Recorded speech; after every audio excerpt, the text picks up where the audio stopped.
Thank you, Lee. It now gives me great pleasure to introduce the reply on behalf of the Dyers and other fraternities. A wee change, as already mentioned this year. Delivering the reply on behalf of my Lord Deacon of the Dyers, Crawford, Flint, can I ask you to put your hands together and welcome to the steps Dyer Calum Lawrie. Thank you. Lady Provost, Vice Admiral of the 4th, Bailies, Deacons, Fraternities, Dyers, honoured guests, ladies and gentlemen. Greetings from my Lord Deacon of the Dyers, Crawford, Flint, who has asked me to address you on his behalf today. However, he has assured me that he will take the credit if this goes well.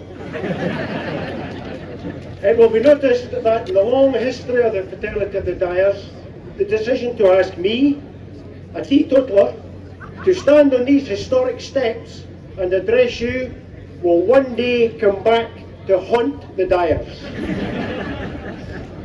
I might start a trend. Will it catch on? No, I'd rather doubt it. It was lovely to see ex-Provost John Cunningham enjoying his marches today in the company of the Dyers, and I do look forward to 3 years' time. I don't want to rush, Lady Provost, but in 3 years' time when we have the Lady Provost riding with us on that particular day. Lady Provost, it can be of no coincidence that having been deprived of our marches celebrations for 2 years, it has taken a woman of your calibre at the helm, with her famed multitasking abilities, that finally we are back in our best dress and enjoying our day. Lady Provost, I thank you and salute you, ma'am. I say, of course, we're all in our best dress. That's, of course, with the exception of Dyers, Bobby and Douglas Benny, who are in their work attire. Now, why am I here? Middle Bailey Lee Frickleton. Thanks to Lee for his kind introduction. Not bad for a man who only has English as his second language. As a fraternity, the oldest in the Royal Borough, we are now celebrating our 350, or is it 351st, or is it the 352nd in existence? That darn COVID really did mess things up. Anyway, no matter how old or young the fraternities are, we all join together to support the Deacon's Court and you, Lady Provost. I was brought up in the High Street in Linlithgow, and apart from football matches out here, the closest I got to the brig was when I started working at Bradley Homes that were down at Stockbridge in 1970. I do have a sister who stays out in Avon Park, and my very old cousin Graham Lawrie, that a lot of you'll know, is just up the road. I was told not to mention the Battle of the Brig, as it brought back memories to school football matches in the 1960s, when Lithgow boys, including myself and Dyer Ronnie Bambury, dared to cross the unmarked border into the land of the Briggers. Ah yes, Lee Frickleton. We are lucky to have Lee with us today and listen to his stories. He was due to be spending the week at the Health and Beauty Farm.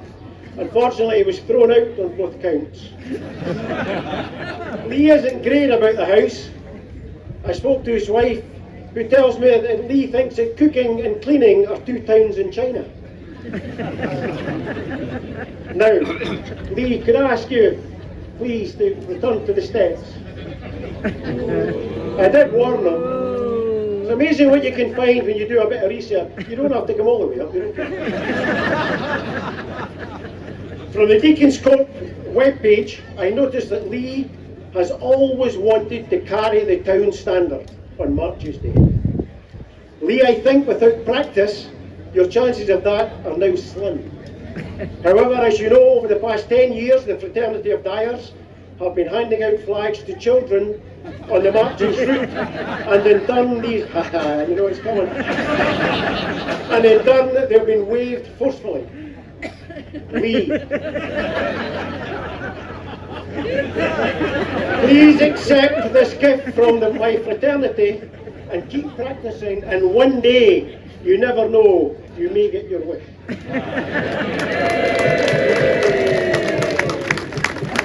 However, ladies and gents, from a retired standard bearer for the Dyers, can I tell you it's not an easy job. For 6 years, I had the unenviable task of trying to keep my Lord Deacon Bobby Benny and my Lord Deacon David Benny on time and sober. I failed on all counts. I was given a very interesting insight into the life of Lee Frickleton. And, ladies and gents, Frickleton, where does the name originate? I'll return to that, but firstly the insight. As a teenage boy, Lee was a bit of an inventor. Always looking for ways, now called scams, to make his first millions. He came rushing into his parents' living room one day and said, "Dad, we need to go to Edinburgh to the patent office before someone steals my idea." The following morning, an appointment was made, and Lee, being Lee, had his presentation ready. The lady at the patent office asked Lee to outline his request for the patent. "Well," said Lee, "I've invented a new washing powder that is going to revolutionise laundry for the world." "Well," said the lady, "what is the name of this revolutionary washing powder?" "It's called the finest universal cleaner in the kingdom." Remember that, Lee? He said with a huge smile on his face.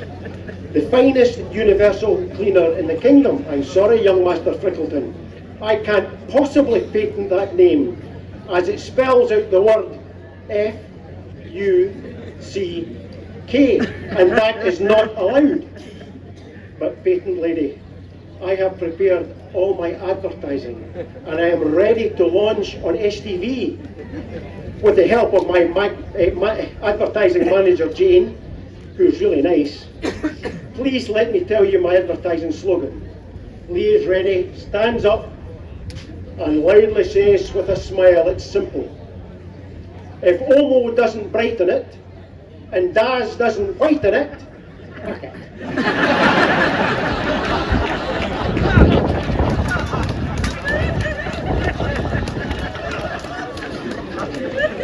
My Lord Deacon Crawford, my apologies, sir. Lee, you understand, ladies and gents, was then asked to leave. Frickleton, where does the name come from? Lady Provost, this should ring an alarm bell for you. My research has failed to identify the origin of the name Frickleton. Is this man for real? Is he who he says he is? Well, I did find an unconfirmed meaning for the name, Lady Provost. People of the brig, do you know this person, Frickleton? F is for fair, always honest and true. R is for reassuring, eliminating doubts. I is for inventor, how many things you will create, washing powder. C is for captive, your web of charm. K is for keepsake, your treasure, your memories. L is for life, that you live so well. E is for empathy. T is for tasteful in the way you communicate. O is for outgoing, so sociable are you. N is for narrator, you tell many stories. Lee, I do think that covers you well. However, I offer you my best and good luck with your practice with the Dyers flag. People of the brig, on behalf of all fraternities present today, thank you for your successes in keeping out unwelcomed intruders from our western boundaries, and for the fantastic hospitality offered and accepted by us all. Ladies and gentlemen, we shall return. Long live the brig, and long live the marches.